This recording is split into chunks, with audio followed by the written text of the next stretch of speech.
all across America and around the world. This is Veterans Radio. This is Veterans Radio. Welcome to Veterans Radio. I am Jim Fausone. I'm the officer of the deck today. We've got some great programs for you. I think you'll find very interesting. We always want to remind you can find more about Veterans Radio at its Facebook site or by going to veteransradio.net, where we're on the web 24/7. You can find a lot of our podcasts there as well. We post new ones every Tuesday, so you can get a new story, a new interview, something you didn't know before by going to veteransradio.net.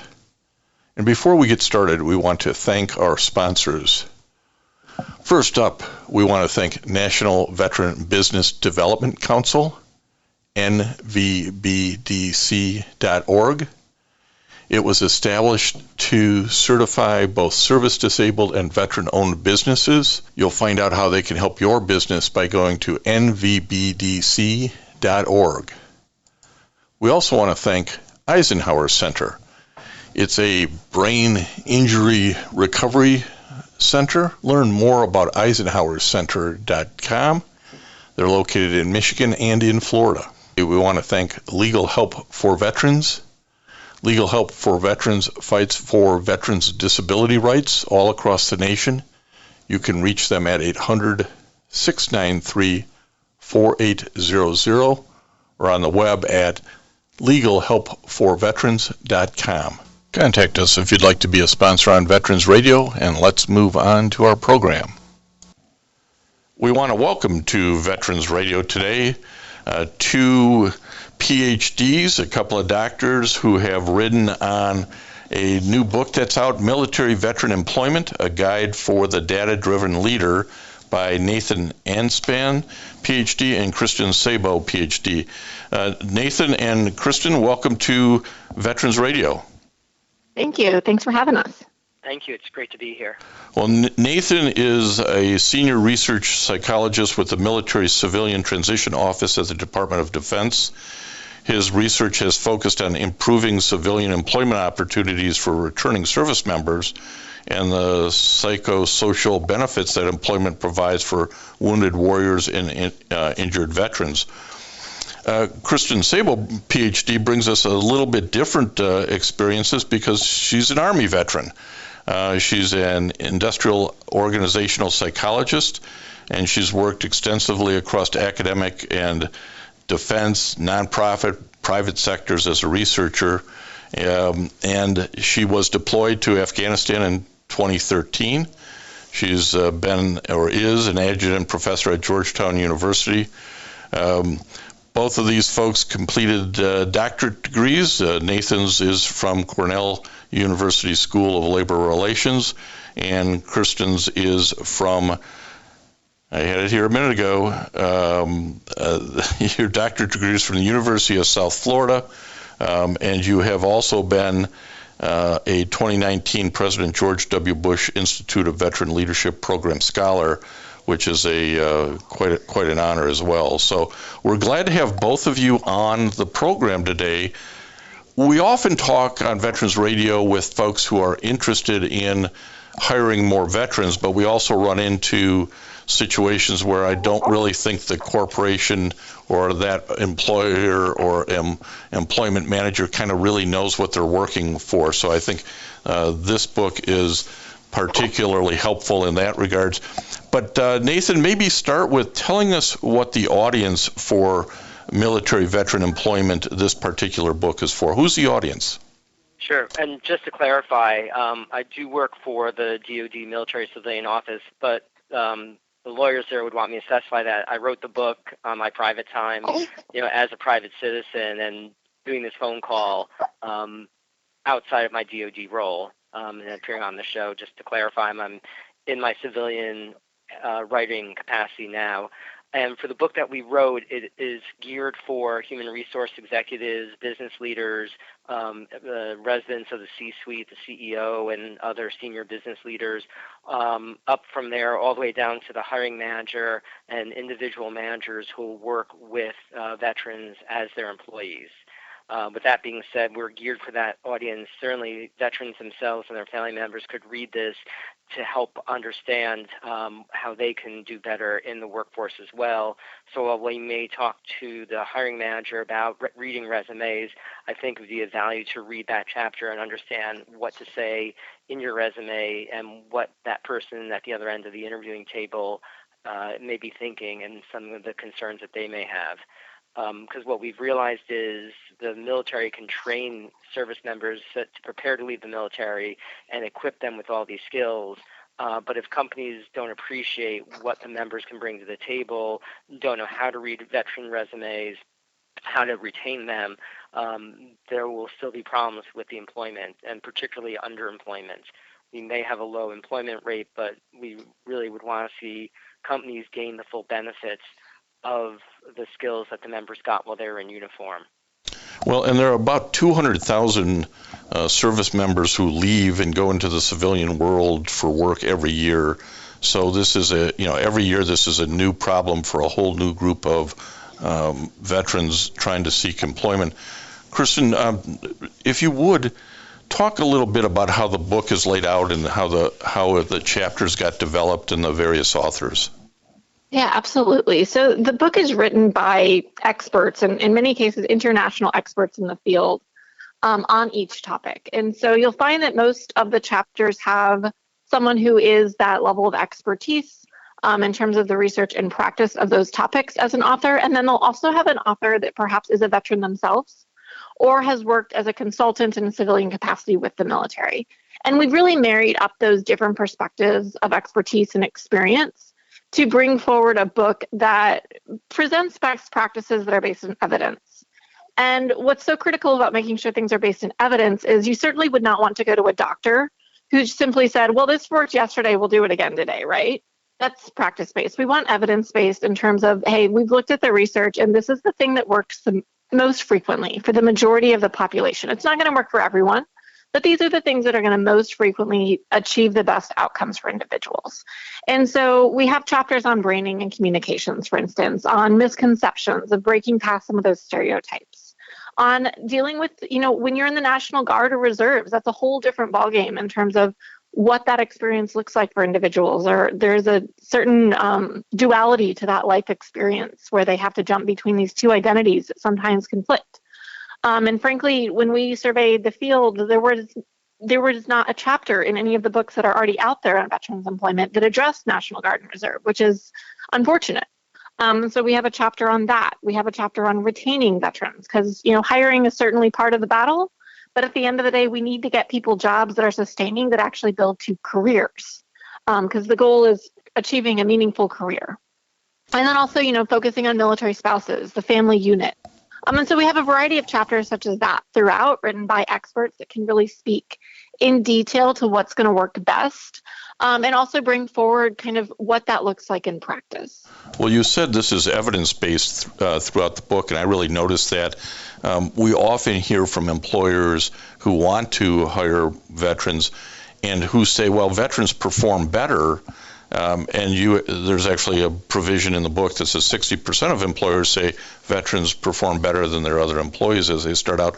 But there's also this problem of underemployment, and they leave early. So we're going to talk a little bit about that. But I found the book really resonating with me because of a number of the interviews and talks we've had before.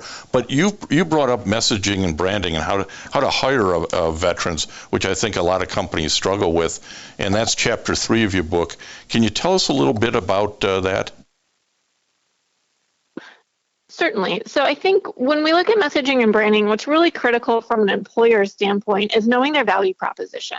Why are they looking to target and hire veterans or military spouses or any, member of that military unit, if you will, on the military family?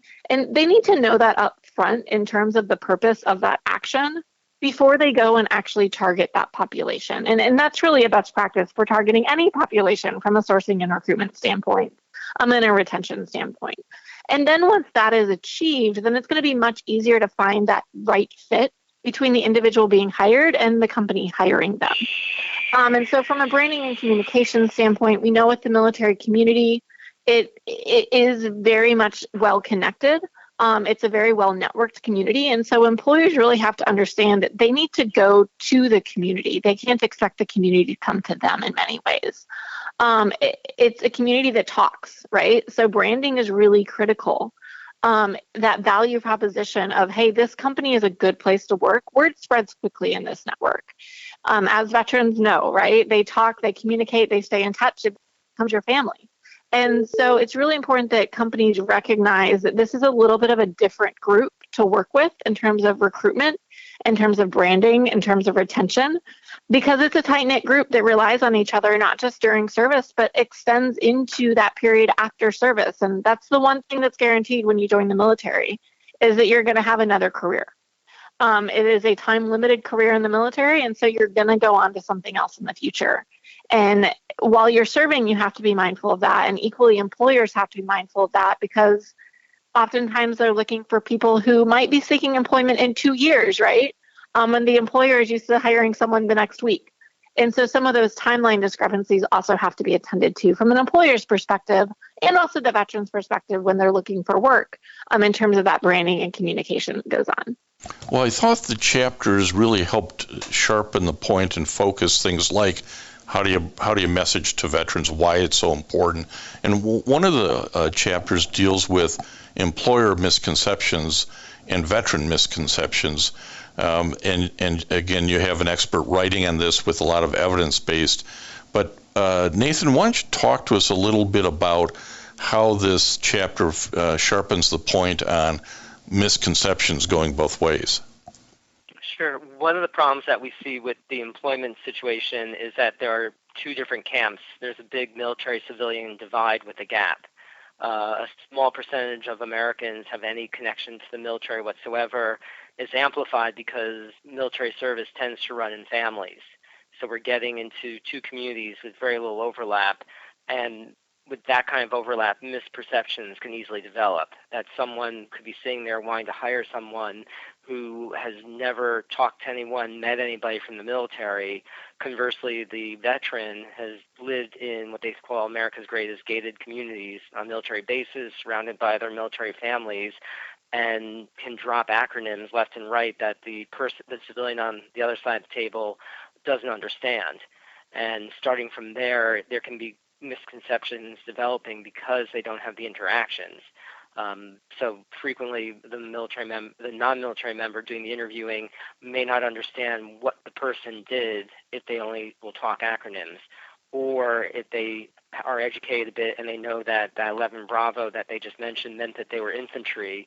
The civilian hiring manager may not find a match in their organization. They may think that infantry means you run around the field and carry guns and blow things up, which is not untrue, but we cite the research that's been done that shows that even at an entry-level position, an infantryman has a lot of skills such as leadership, planning, logistics, coping under pressure, which a civilian may be misconceived that they don't have all these skills.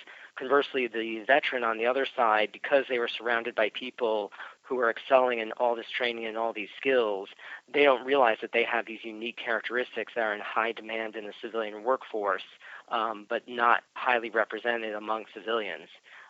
So we have to really let the hiring manager know to look out for these things, to learn how to communicate, to talk through the acronyms, to become educated on what the military is like. And we talk about how the military will recruit and train and develop people.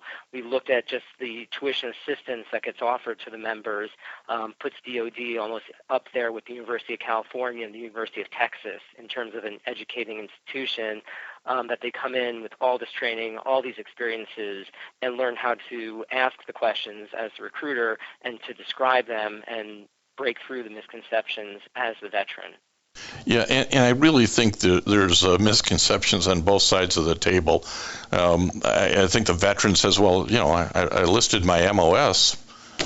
What more do I need to tell you? and without realizing the civilian employer, maybe it's the hiring manager, maybe it's the company owner, really has no idea what that is about, except maybe in the most general of terms. So they've both kind of approached this with misconceptions.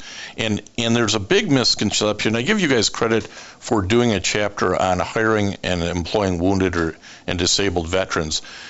To deal with that set of misconceptions direct, and in particular that the authors of that chapter sort of set out a stereotype, talked about what the facts are, and then supported those facts, and really attacked some of the concerns coming out of veterans from Afghanistan who may be seen by employers as being a little damaged.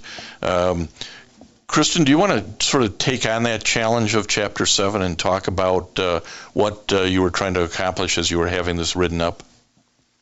Yeah, absolutely. I think it's really important when we talk about veterans, we acknowledge the service and sacrifice that has been given, right, by themselves, and also we can't forget their families who have equally sacrificed in very unique and distinct ways, and oftentimes without really having the choice to make that sacrifice. And with that, though, comes the stereotypes that are presented in media, that are presented in various efforts, in communication efforts to, garner support. But that can also be damaging if it's perpetually an image of a wounded warrior. Because at the end of the day, that's an individual who happened to have an experience happen to them. What we actually find is that when we look at veterans and we look at people who serve, their incidence of, say, mental health disorders or issues are actually the same as the general population. But that's not the message that gets out there through the media. It's oftentimes, oh, a veteran has PTSD. Well, you know what? No, that's not actually the case. When we look across the board of those who are serving, it's around 20% might have some sort of mental health impairment, but that does not define them, right? We all have things that we struggle with, right? Whether it be your hip hurting or a mental health concern, or you are, missing a limb.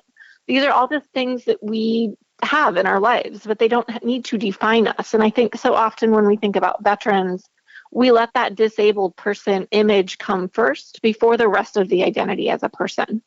And that's something that we've really worked over the last decade in terms of national strategic efforts to move past, to shift that persona. And equally, employers need to hold themselves responsible as to, again, going back to that value proposition, why are you hiring the veteran? You're hiring the veteran because this is an incredible person who has not only gained experiences that have made them resilient and have incredible skills, but have also been through a lot of training, far more training than you'd see them experience in the civilian world. Leadership training, specific skills training, training on how to cope and be more resilient with stress, right? Those are very unique skill sets that you don't necessarily find encouraged and explicitly trained on and upskilled in people who are not serving in first responder communities. And so when we think about veterans, we really want to make sure that we are mindful of that individual, of the experiences and the benefits of that experience, and that we're not perpetuating this myth of the disabled veteran, if you will, as woe is me, if you will, as well. Yeah, it's really it is really a myth, and gets portrayed on TV and cable way too much. And I actually run into people who say, well, veterans, only the uneducated and the poor are in the military, so they wouldn't be good job candidates because they're not educated. And nothing could be further from the truth. So I really appreciate that you sort of tackle that problem in the book, as well as the issue that, well, veterans are conditioned to follow orders and they lack any initiative in the workforce. And again, there's no data, there's no evidence that supports those kind of stereotypes, are there, Kristin? That's correct. In fact, we find veterans and military spouses actually fall in this category too, are more educated oftentimes than comparable civilian populations. And so that's another myth we have to break, that because someone's enlisted, it doesn't mean that they don't have degrees. In fact, they may very well have a PhD. And so that's something that we have to actively make sure as a community of veterans, and also on the employer end, to acknowledge that, everyone is an individual. to look at the resume, to understand for military spouses, there may be gaps in the resume. It's not because they're not a qualified candidate. It's because they were moving every 2 years to support their spouse that was in the military. Well, let me jump. Equally, Let me go ahead. Let me jump to that then, because I was going to hold this till the end, but you've brought up military spouses a couple of times, and there's a chapter on military spouses in here. Talk to us why it was important to include that in this book, Military Veteran Employment, a guide for the data-driven leader. Why did you want to include this particular issue and cover it so well? Yeah, so military spouses are an area that we need to focus on. I'll put it that way. Strategically, we have very much focused on the veteran. Oftentimes, the veteran can't serve without a support system around them. One of the biggest forms of support is going to be the partner that's in their life, right? Whether it be someone they have formally married or someone they have not yet. And so military spouses serve too. Military spouses see typically about 5 times the unemployment rate of the national average, which is significantly higher when you look at a comparable demographic to military spouses. And they also report over 55% underemployment, which is a conversation we should be having too for both veterans and military spouses. And underemployment is simply, hey, I'm employed, but I'm not employed at the level that actually fully utilizes my skill set or makes me fulfilled. And so that's more perception based in terms of what that individual is experiencing. But when we talk about a group of people that have unemployment rates of 5 times that of the national average and also have higher degree obtainment from the national average, there seems to be a pretty big discrepancy and gap going on there between what employers are actually looking for with spouses and not. Some of that comes from breaks in resume that can make it difficult to explain to an employer and may create misconceptions from the employer's perspective. Other times there's misconceptions from an employer's perspective that a military spouse is less likely to stay with their company. But the reality is that that employer finds ways to accommodate the military spouse, such as giving them workplace flexibility of where they work. That military spouse is going to return that in loyalty to that company. And we're starting to see more and more data come out on this, but it's a conversation we need to continue having because they serve as well. And they might not always get the public accolades that they deserve, but the reality is they're certainly contending with it in terms of their career. And that means something for their mental health, for their families, and for their ability also to contribute. No, I really appreciate that chapter. And my wife is retired military, and while I didn't have that particular problem of employment, I know a lot of military spouses that do, and so tackling that head on to help employers understand that a little bit is, I commend both of you for including such a chapter. And one chapter, Nathan, I want you to talk a little bit about is, and I think in some regards maybe the most important, is retention of veteran employees. We often on Veterans Radio are talking to guys who have, it took them 1, 2, or 3 jobs in the civilian world before they really hit the one that they wanted to stick with. And some of that's them and some of that's the employer. So talk about this issue of retention of veteran employees and what information you're trying to communicate in the book. Sure. And again, as we do throughout the book, we really pitch the argument not as charity or patriotic, but why this should be a business decision. And when it comes to retention, the typical analysis is that replacing an employee will cost the company between 50 to 200% of that person's salary to put a new person in that job. So it behooves the company to make the right hire and to encourage and motivate and retain that employee so that they don't lose that investment that they make. And particularly with the veterans population, like you said, it's comparable to students just getting out of college, that they may not know exactly what they want, and they'll take the job that comes along because they have to pay the bills, et cetera, and it doesn't work out. So within a year or so, they'll leave the job and try something else. The issue with the veteran is typically they're older, they tend to have a family, so they may have less ability to just drop a job to get something else. So it really becomes critical that they make the match and find the right job in the right organization and stay on, and then they can contribute and really develop their career. So it's retention, but also starts at the beginning with recruiting. That if you know how to message, how to recruit properly, know how to interview, read the resumes, and hire, you're more likely to have that retention at the end.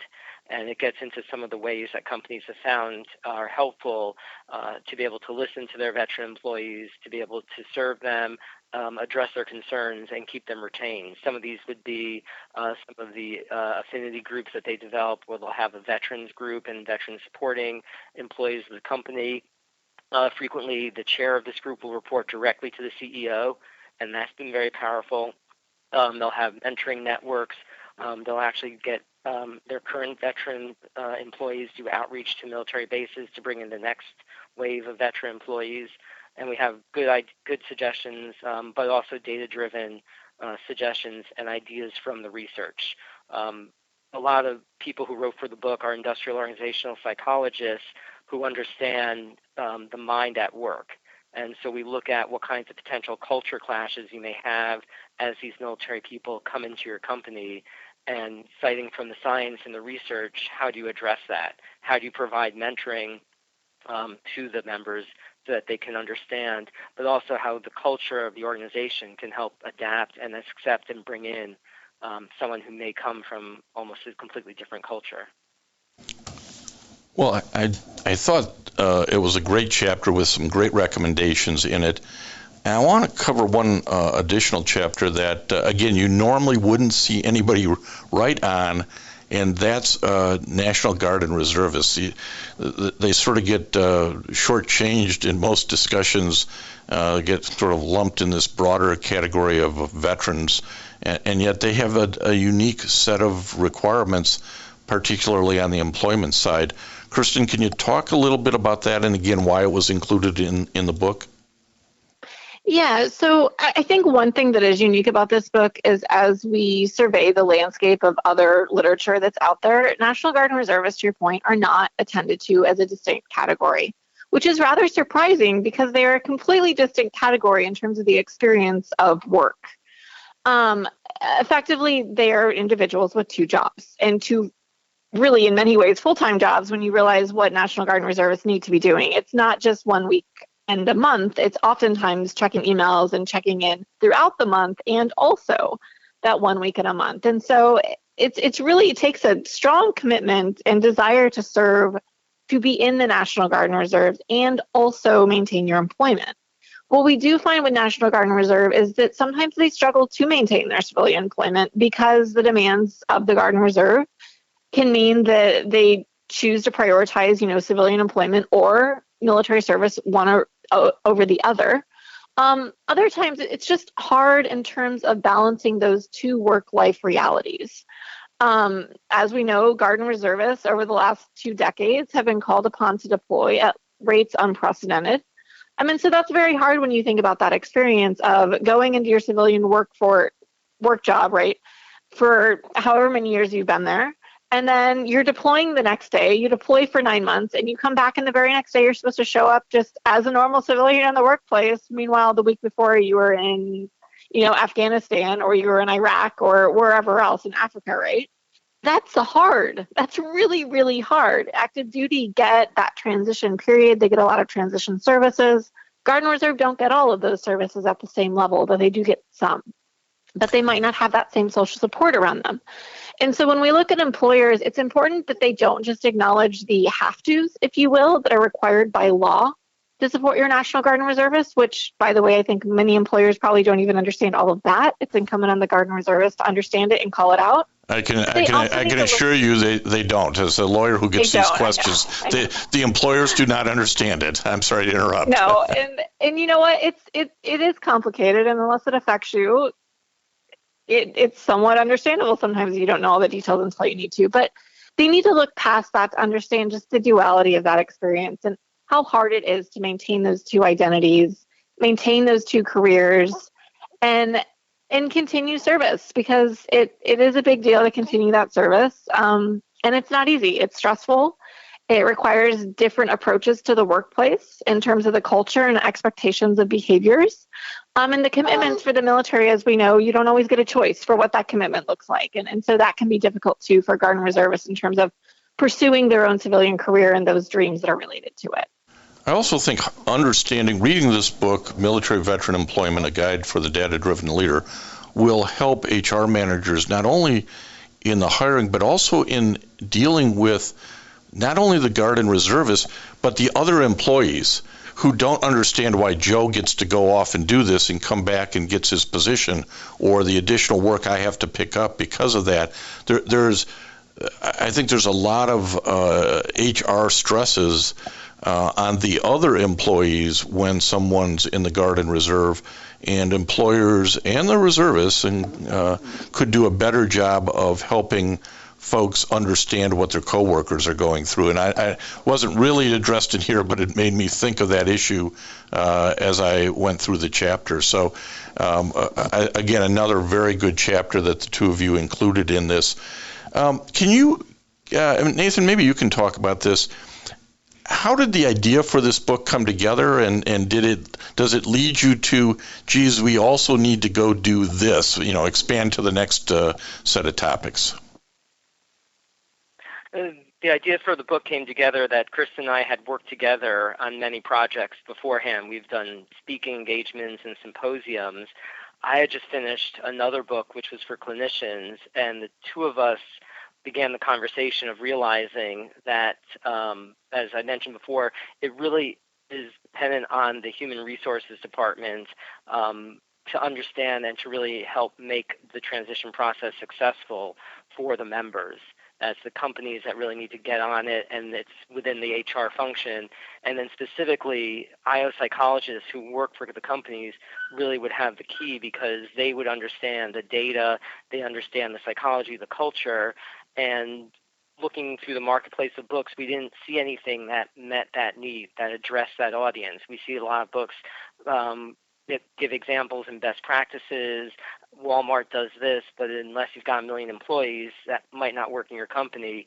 To really get at something that any company of any size would be able to utilize, because it's based on science and research and psychology, we saw the need for it. We each had good contacts that we could call upon to write the different chapters, and we proposed the book to the publisher and took it from there. Well, I guess that begs the next question. As you went through this, Kristin, as an Army veteran, as a PhD, have you already decided, oh, geez, we need to go do something else to fill the next gap that we saw? Well, there's always more to be done. Interestingly, Nate and I actually started this book prior to me transitioning out of active duty. And so this book has been an interesting experience for me because I've been living it. I transitioned off of active duty while we were still working on the book. I have had a child. All of these things in terms of my own personal transitions have happened during the course of writing this book. And so I can fully appreciate the reality of the topics we're talking about rather objectively, right? And I've also had the honor and privilege to write corporate strategies for veterans and military spouses in terms of how to bring that about. So I've actually kind of gotten to do some trial and error with exactly what we talk about in the book to better understand the practice of it, because it's one thing to talk about it academically, it's another thing to do it. And I think we really tried to strike that chord and balance in the book to enable reality to exist for people. I think, sometimes that ivory tower of academics comes into play, and it's hard to translate that to action. And so that's something that we were particularly in tune to as we brought the book together. In terms of where it needs to go, I brought up military spouses several times, National Guard and Reservists. Those are two areas that we do not have enough information on to speak in depth on what those actual experiences look like and where some of the needs are, to be quite honest. And so those two chapters actually were a bit harder to write in terms of finding the right individuals to write them and what to put on paper, because we just don't have as much information in terms of the research and the data for those populations. And so those are two areas I encourage people to start looking at more seriously. When it comes to veterans, we need to start understanding the nuances of being a veteran. I'm a female veteran. That experience has looked different for me than many of my male counterparts, simply due to the environment that is the military. That impacts me, right? The stereotypes impact me differently. And so I think we need to consider how we're looking at different groups of veterans, how we're looking at people of different races and ethnicities, of different socioeconomic backgrounds. We know generally from research that those type different backgrounds and different identities and intersectionality impact people's experiences at work and how they perceive the world. We haven't dived into those topics much when we talk about veterans yet. It's still stuck around, the veterans experience as a whole. And so that, I think, is where the focus needs to go. I think it's going there now. And there are more people than ever that are very engaged and passionate about pursuing those topics as well. And so I think it's a really exciting time in terms of both practice and research in this area. Nathan, with your indulgence, I'd like to ask the new mother. We hear your baby cooing, so she's a doll, I can tell, or he's a doll. But with your indulgence, Nathan, let me ask Kristin, can you tell us a little bit about how a nice girl like you ended up in the U.S. Army, and how you ended up as an officer and doing research psychologist in the Army, which I would have never thought there even were such things. So can you give us a little bit of that background if you guys have time? Well, some little factoid, it is the second smallest MOS in the Army. So I would say that that's a common sentiment that you didn't even know it existed. Exactly. My recruiter did not either. That was an interesting experience. I did my PhD prior to joining. When I was deciding what I was going to do next, I had done quite a bit of military research. I'm a military brat. I'm an Air Force brat myself. So it was not an unfamiliar territory. And I decided that, service before self was really important to me, and the military has a timeline associated with it. It has age restrictions, so I couldn't do that later in life. I can do a lot of other things later in life. And so it was a matter of how do I want to serve? And I chose the military, and frankly, the military does some really cool research when it comes to people and optimization, which is one of my focus areas of how we enable people to be at their best during some of the most demanding situations, whether it be as leaders or within a culture or under stress. And so the military gave me that opportunity. And so I joined the Army. I got paid to run, so you can't complain about that. That was pretty great in my mind. And I got to do some really cool stuff. I got to deploy and do research, and I've been able to brief many of the senior most leaders in the military. I've had phenomenal opportunity to really do what I love, which is bridging research and driving it and integrating it with policy and strategy at high levels for large impact gains.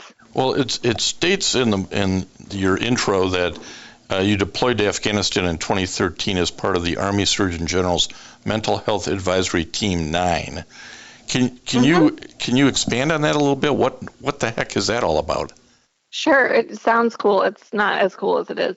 So every 1 to 2 years, there'll be a team of research psychologists along with perhaps a social worker or a clinician that are hand-selected to deploy to, over the last couple of decades, Afghanistan or Iraq. Typically, we had a few deployments to Africa as well across the teams, to conduct a study in theater on the mental health and experience of our service members. To understand what that is like, and then to use that information to better inform how we enable them to be at their best in those situations, and also how we help them transition back to non-combat, duty. And so I was on the 9th iteration of that in 2013. It was a joint effort, and we were able to study both leadership and mental health, which leadership is one of my areas of expertise. So that was great fun for me. We were not allowed to leave. We literally did the research in theater. So I traveled around quite a bit. I did focus groups. I heard directly from people from every single level. And my ticket out was to brief General Milley in his situation room, actually, which is an interesting story, before I could leave. And it was when he was the commander for task force for Afghanistan at the time. So, that was the ticket out. And then we got to come home and brief the entire chain up through Congress when we returned. Because it's a very big deal. You cannot do your job physically if you are not mentally present to do it. No, when you explain it, it makes perfect sense. Just didn't know it went on. Yeah. Glad it does. They are doing research. It's oftentimes behind the scenes, but it's directly informing policy and strategy. Okay, and you can't say to a interviewer, "Oh, that's an interesting story," and then leave it there. You have to tell the interesting story of briefing General Milley. Well, I think the interesting story is always just I was literally 6 months into service and got thrown into Afghanistan as an expert in leadership. So Yes, I briefed General Milley, who, has a few years of service under his belt and is quite accomplished in Afghanistan on how to be a better leader. So that's fun. But I think we were given, about 30 minutes, and he let us stick around for about 90 minutes because he viewed the topic that we were talking about so important, right, in terms of a priority. And it was really at a time when the military was starting to take mental health seriously in a different sort of way. And so it was a phenomenal experience to be able to sit in that room and say, like, these are the ways that we can start improving the life of our soldiers so that they can do their jobs better and get through this in a meaningful way so that we can reduce some of those incidences on the back end, whether it be mental health and depression or all the way to more extremes of death by suicide, right? And so interesting experience in terms of, hey, I'm only a few months in here. I have a PhD, but like, geez, I'm briefing the person in charge on how to do their job better, I guess you could say. But equally doing it in the Situation Room in Afghanistan, right? That's a very unique. As you're thinking, like, who am I to tell you? So, but very interesting.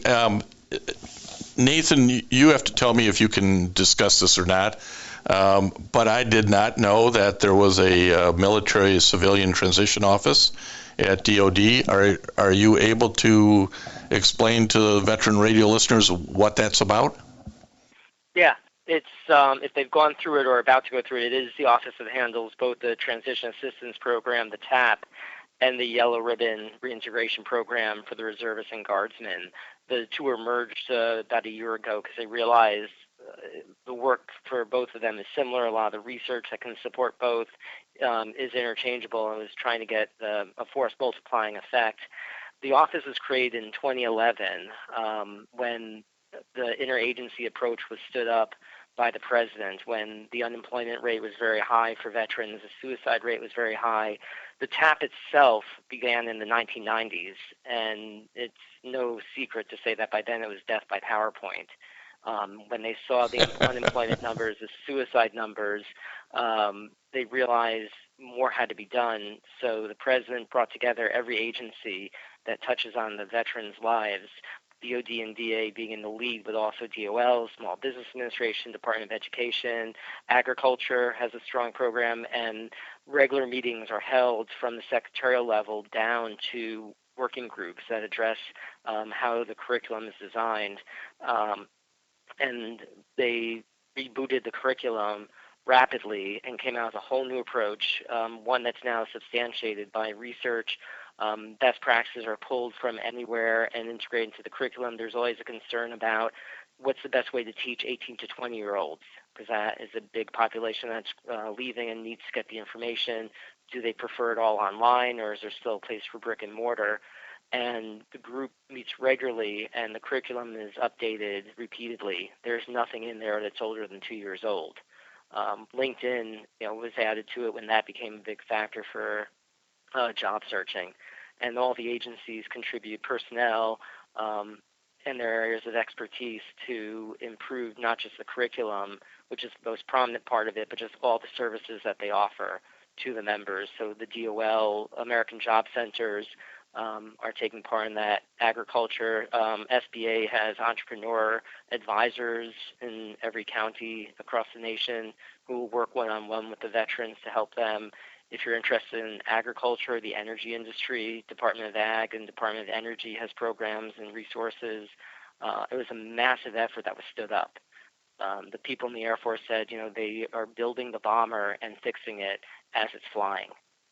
So it was a big effort that came together, and it's constantly being redone and improved every day. Well, that, again, one of those things that's being done behind the scenes. Most of us in the real world wouldn't know about it, but glad to learn about it and glad to know that that's actually occurring, so that our men and women who are transitioning out have as much support in doing that as possible. So, Nathan, thanks for giving us a thumbnail explanation of what work is being done out of that office. And to add one statement to that, to follow up on what you just said, is there are all these incredible programs that are out there, but the veteran and their family has to be the one to take ownership of the transition process. We get suggestions and complaints that why isn't more being offered to them, they really do have to own the future of their life in the process. There's these resources, but they won't be handed to the person on a silver platter. It's up to the vet and the service member to take the time while they're in uniform to go to the centers, to the websites, to avail themselves of all the expertise that's out there and to engage in, particularly do the process of self-analysis of what is it that motivates them, what are they looking to do when they leave the military, and to do some of the leg work like what Kristin did when she got into it, to figure out what would be a good occupational fit, and then how do you get to that occupation. There's great experts, but you have to go to them. Yeah, you have to search it out, and unfortunately, oftentimes these are young men who aren't thinking in that direction. They haven't done that very well in terms of searching out the next step.